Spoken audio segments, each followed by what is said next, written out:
Hello, and welcome back to another episode of Beer Estate. It's the Beer Estate Podcast. Hey, and I'm Jake. And I'm Mark. And I'm from Exit Realty, but I'm your local neighborhood realtor, and this is Mark from... Cactus Mountain Properties. He doesn't have a cool tagline like Spider-Man and me, but he's still a cool guy. We love him anyways. We got to work on the tagline, I guess. It's real estate and rugby till I die. Real estate, rugby, repeat? Real estate, rugby, repeat. That's Mark's tagline, for sure. So, today, we're here, PHX Beer Co. in North Scottsdale, or middle Scottsdale, off of Hayden. Wonderful spot. Everyone's been really kind. The service has been 100% amazing. Location is great. Lots of artisan wood and bottle caps all around. So if you're ever in a fallout type situation where the only currency is bottle caps, come on down to PHX Beer Co. You'll be a rich man in no time. Today we got two beers. Yeah, we do. We got the Orange Grove IPA, which Mark is sipping on, and the North Rim Hazy IPA. Why don't you, let's take a sip, and we'll tell people about the beers.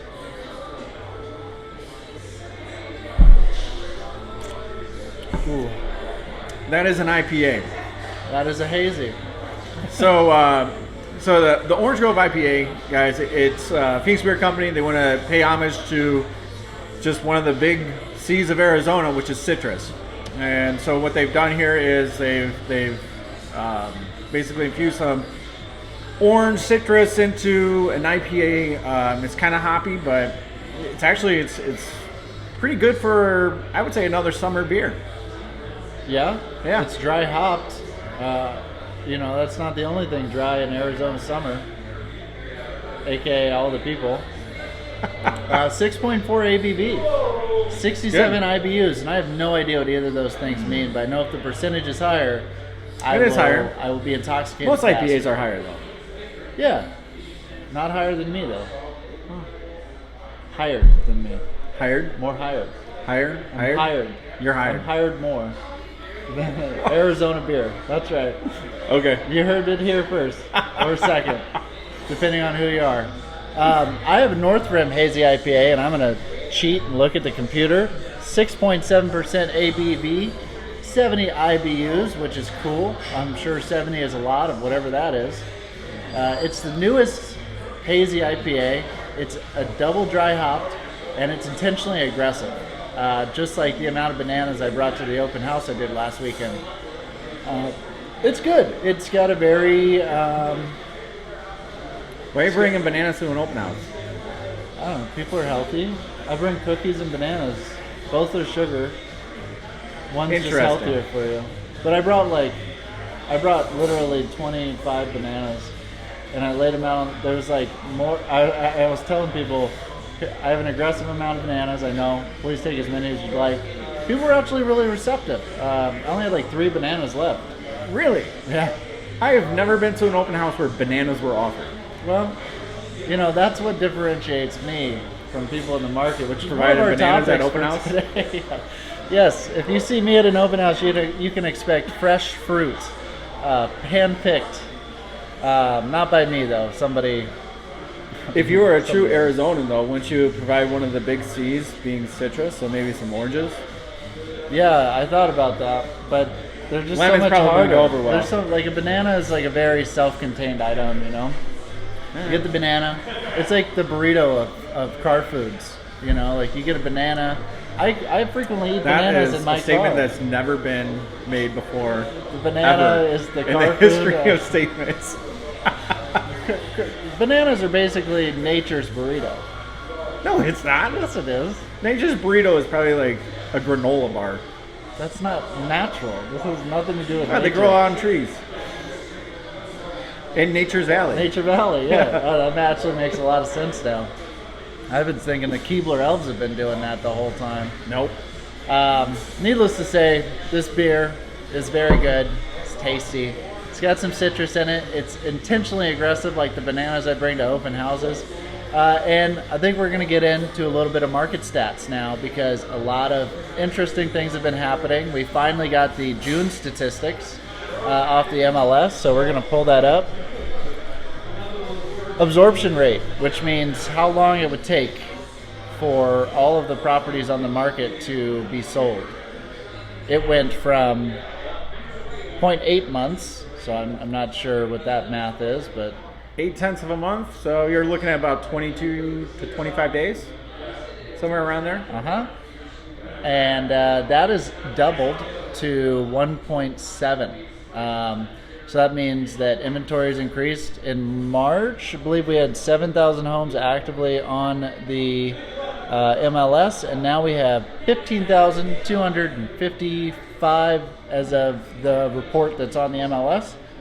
That's double, folks. Everything's doubling. Looking at these two graphs, they're basically mimicking each other in the way that they're moving. It's almost identical. If I were to line up these two graphs, overlap them, almost exactly the same. You know what's not mimicking, though, and is actually almost the exact opposite, is sold to list ratio. Is it? Oh man, it's nosediving right now. Yeah. So this is what does that normal. mean? It went from 102% to 98%, which is almost 4%. That's big, I think. Yeah, that is, and all that really means is that a lot of this stuff really, we started to see a major market shift when those interest rates hiked up. So that 3/4 of a point rate hike, that really did cause a lot of buyers to say, whoa, let's hold off. Let's see what goes on. The dust will settle, and then there's going to be a good portion of those buyers that are going to get back interested into it. Lenders are doing a good job, though, that they're showing programs, they're getting creative. They're showing programs out there that's going to get them in at that lower interest rate as well. But you got to wait for this dust to settle first. Now, hopefully the dust will settle before the next rate hike, because that's going to come in September. Most likely we will have a rate hike. But when we're talking that sold to list ratio, so what happens is when your inventory increases up, there's just more options for buyers. And now we also had the activity with buyers went down with the interest rate hike. So you have less activity here, more inventory. So let me show my hands here. What do I do with my hand? All it does is you have less buyers looking at more homes. Your days on market are going to be much higher. There is going to be a percentage of the sellers that really need to sell or want to get their home sold, so they're having to reduce the price. It's an adjustment to market price. Okay, that's all it is. Natural with the market. Don't be terrified of it if it has to happen. We had it too good for the last 3 years, where everything was just a list price. List price was your starting price and stuff. Now we're getting back more into like a more normal fluctuation, where we're between depending on the price point, 101, 102% sold to list ratio down to probably about 96. Normal for a market. And I mean, those people that have been saying we're ready for the crash to happen, again, I don't think that's going to happen. I haven't got my magic 8-ball from Amazon yet. They keep saying it's on delay, on back order. But I'm saying it'll probably stagnate, probably go up 1%. I can't tell you the future, but I can tell you that this recession is not caused by the housing market like it was before in 2008. And so, I mean, what we're seeing right now is a leveling off.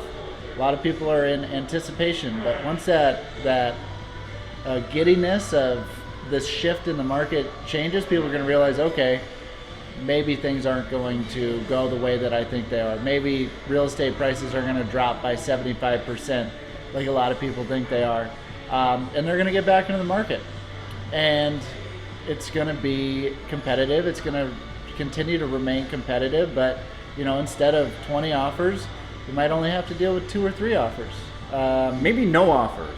How great is that? If you're a buyer right now and you've been looking for like the last 2-3 years, and you had to compete with 10 to 20, sometimes 30 other offers, and now you get in, you're looking at a house and you're like, oh man, I really like this place. How many offers do they have? And you're either Jake or myself, or maybe it's some other agent, who knows.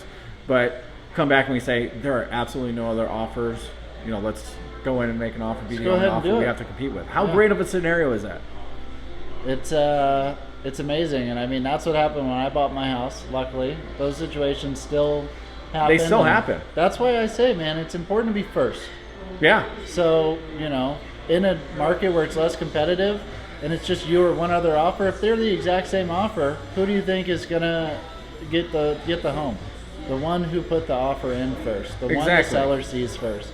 So when you're in your real estate transaction, remember that even though it's less competitive, you still need to be, if that's a home that you love or like or really want to be in, want to live in, act quickly, act with haste, act with urgency, because the first offer in a market like this is definitely, especially if it's reasonable, a fair offer, is probably going to be accepted first. Yeah, you still don't want to say, well, let me think about it, let me wait, let's see. We think that maybe they're a little bit higher in price than where they should be. Mm-hmm. Let's wait a month, let's wait a week, whatever. You do that. Last I checked, I don't have like a magic spell where I can control every buyer who comes in and sees that home to say, hey, look, no, my client's really considering this. Yes. You want to if you think it is overpriced, now we're showing that there could be some flexibility here. It's not going to be a large number of flexibility. You're not looking at a $50,000 reduction, but there could be some flexibility in the terms you can negotiate out, which is very beneficial for buyers. Other things that I want to mention though is lenders are coming out with like 2-1 buy downs. Okay, mm-hmm. So what that is we're buying down interest rates. So you can get in an interest rate that's much lower than what current market rates are. Okay. Refi that over the next couple of years. Mm-hmm. Hence, you date the loan, you marry the home. Yeah. That old saying is that, okay, you get in low on that interest rate. Yes, the interest rate is still going to go up some. You're still going to get up to that market rate after a couple of years. But if you can refi your loan before then, how great is that? Interest rates aren't going to stay up very long. We're going to have this climb here probably this year, maybe a little bit into next year, but I think then it'll level off. We'll start seeing it go down. There is an asterisk though. If we cannot get inflation under control, if we cannot do these things, barring a world event, you're 100% correct. Mm-hmm. We don't want to say with certainty that interest rates are going to go down in 6 months. We don't want to be held to that because we don't know, but our prediction, our projections, our forecast is that at least from my opinion, 6% is better than 100%, what you're paying when you're renting. And the difference between renting and a mortgage is that you do have the possibility for your mortgage to actually go down. Your rent is never going to go down. How much did rent go up last year? A lot. It's like 22%. Large. On average, out here in the valley, rent went up 22%. The new rents that are, rental, I'm a homeowner. Rental rate increases. So these are your investors that own rentals out here in the valley. The renter or those owners who have purchased within the last year, maybe they've had to assume leases that are already in place. Those are going to readjust to market prices. So you're still going to have in 2023, you're going to still see a market reflection on the price from that purchase price of 2022 or that market value of 2022. Yep. They should still continue to go up. And in the rental market, you're going to continue to see increased competition because Phoenix is getting the largest microchip or semiconductor factory in the United States. A whole bunch of smart people coming here. Don't tell smart people about me. But we've got other things like on the West Valley out in Litchfield Park and stuff like that. We have Red Bull, multiple distributors for them that are moving in, creating a lot of job growth here in the valley. And that is going to increase your rental competition, right? Because if 200 people are moving here a day, that just means that more and more and more and more people are looking for rentals. I've been helping people with rentals for the last few weeks now. And these property management companies, these apartment complexes are so backed up with rental applications that the demand is still there for rentals. So when you're looking at rentals, you're not seeing a price decrease. You're never going to see that. I've been around for 27 years, been renting for 10 of those, and I've never seen rent go down. Even if nothing changes, rent will still go up. $20, $40, $60. Mortgage is the only way you might be able to lower that. So now you say, man, that sounds really appealing. I would love to get a home. You need 2 really good real estate agents. Well, really, you only need 1, but you have 2. We're a 2-for-1 package. Because we're best friends, and you can't take it back because it's on video. So Mark had a great idea. Like we had a mastermind about it. What differentiates us as agents? So, Mark, why don't you light us up? Okay, so when we're talking, how do you differentiate yourself within a sea of other real estate agents? Okay, and the example I give is, you can go on a client appointment. Let's just say it's a listing appointment or a buyer appointment, whatever, buyer consultation, and you're talking with this prospective client of yours, and they just cut you off halfway. They're like, yeah, the last 5 agents I spoke with all have the same thing. Okay, so ways that you can differentiate yourself is what's going to set you apart within your market. Okay, so you have to be able to say, hey, look, I'm something different that I'm going to be able to, one, either find you that right home, or I'm going to get your home sold for the most amount of money, and this is how I'm going to do it. That's different from what all the other agents are doing.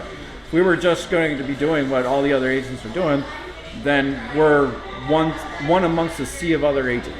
Okay, and all too often, this is how training goes within a lot of the large brokerages out here. Is that they train you to a certain extent, but they're not training you to be standing out within your marketplace. So, and to their defense, it does take a lot of your own intentional action to differentiate yourself, to create that. To their defense, a lot of the people who are doing the training are the same thing. They're not differentiating themselves. Okay, so it's offering the programs that you have to say, hey, look, we're doing something different. We want to make sure that you understand this so that you want to work with us. Okay, so there's certain programs that I have. I've spoken about this on previous podcast episodes, where it's the for sale by owner backup program. Yep, all right? Great program. Where no pressure. Hey, look, we're seeing now that listings are on the rise. Okay, so we're having more inventory. So what that might mean is you might see some more people just trying to still sell themselves, but chances are those people who are for sale by owners, they're going to now be looking for more service to get their listing sold because the market's getting a little bit more saturated. Right. For sale by owner backup program allows them that ability to maybe try to market themselves, but they got a good qualified experienced agent that they can work with if they need it. Okay. Other programs that I have for buyers, I have the Spec Home Tracker program, which is going out to new home builders who are kind of desperate right now, guys. They need to get this inventory sold. And very. They're giving good incentives. So, but what we do is we'll go out, we'll talk with that builder. If there is a spec home that's maybe going to be coming on the market that we have a buyer for, we try to get that buyer into there before that spec home becomes available. Yeah. Okay. Can be done. It has happened. I've done it. So, and the third program, just one of my other programs that I offer is the area home tours. So if we go to a neighborhood, and this is for buyers and sellers, it is a tour of homes that are within a certain price range in a certain neighborhood, that we make sure that, one, we have guaranteed financing for those who are there. Okay, so we make sure we capitalize on that.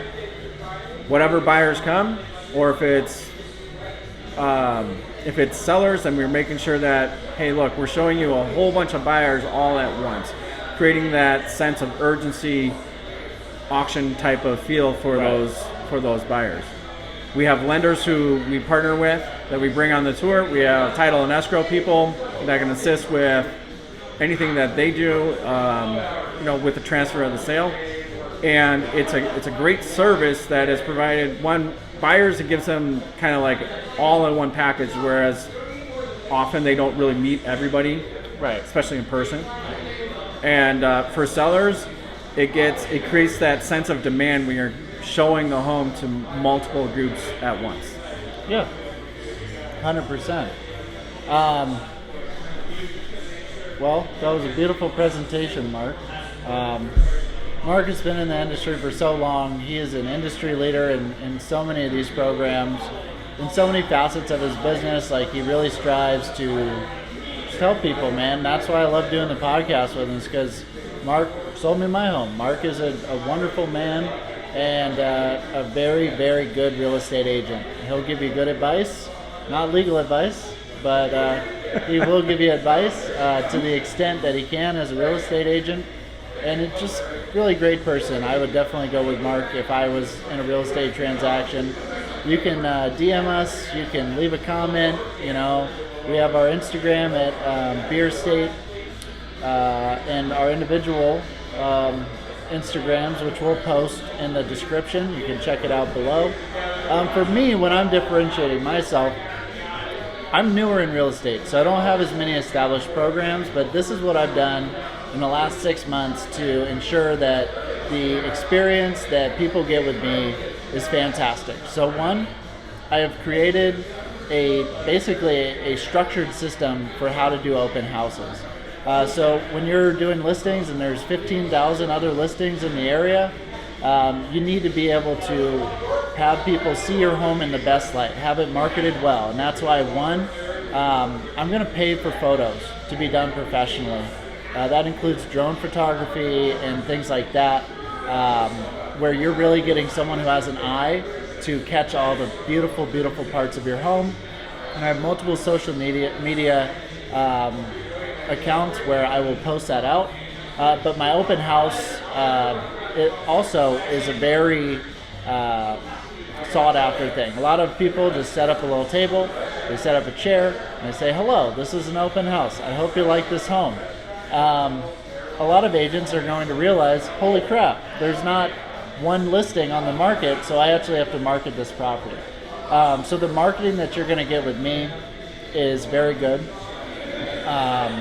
The other thing that you're going to get is that whether you're buying or selling, I've devoted the last 6 months to developing a network of professionals in the Phoenix metro area to help you. So you're not just getting the Hawks Pest Control, you're getting a local pest control expert who knows the area and is kind, and that I vetted myself and I would have in my home. What's also the benefit of using a company that, as opposed to the big name companies that use all this advertising? What's a good benefit for maybe not using those big companies with all the advertising? You could call someone and they'll answer, and they will give you he's saying he's playing the world's smallest violins. I'm playing my Johnny Manziel here. Yeah, he's really good. That was really good violin. No, but money. So, you know, they have standardized processes, but all that advertising costs a lot of money. Who do they pass on that cost to? Oh, cha-ching, the homeowner. Exactly. Bam, bam, bam. You're going to get better. So you're vetting the companies, okay? Yeah. You're going to give out a good referral to your client that's going to, in all likelihood, be much cheaper than what it would be to use a company that uses all this expensive advertising to bring in their business. Yeah. We've done the work for you. 100%. So we have in-depth expertise of the area, great marketing. I also give back to a few charitable causes. So 5% of all of my commissions go back to helping maintain the beauty, which is Arizona nature. And that includes the Arizona Sustainability Alliance. Check them out on LinkedIn, Facebook, Instagram, wherever you get your social media. And you know, I'm really into rock climbing, so I help my community out as well with a few different programs as well. And so I really care about the area and how we take care of Arizona, because as more people move in here, it's going to be more and more important to be stewards of the land.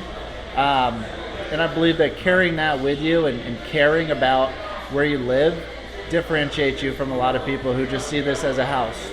I'm going to see this as your next home. I'm going to see this as a place where you're raising your family.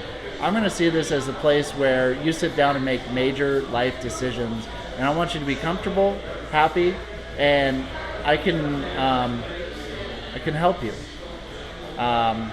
because I care. I think that that's something that really differentiates Mark and I both, is that our level of care, our level of contact, and our level of just wanting to be there for you during the transaction is huge.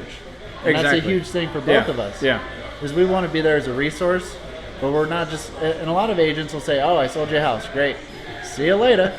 But guess what? You're going to get follow-ups from me, you're going to get follow-ups from Mark. We're going to be able to keep in contact with you and ensure that you have the support that you need as either a first-time homeowner, a homeowner who's leveling up, or a luxury buyer. Any of those situations, we're here for you. We care about you, and we want to make sure that you have the best real estate experience possible.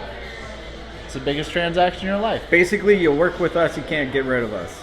Yeah, we're like flies, except we don't die after 24 hours. Is that the life of a fly? I'm not sure. Let's go with it. I think I heard that once. I think that's really a good note to leave the people on. We care about you, and we want to hear from you. So we have our Beer State Instagram. We have the Beer State channel right here where you can leave comments, leave feedback. We'd love to hear some topics you'd love to hear about. And just really, thanks for stopping in for another episode of Beer State. It's been great to be with you here today at the PHX Beer Co. And I hope you guys have a wonderful rest of your day. Cheers. Till next time.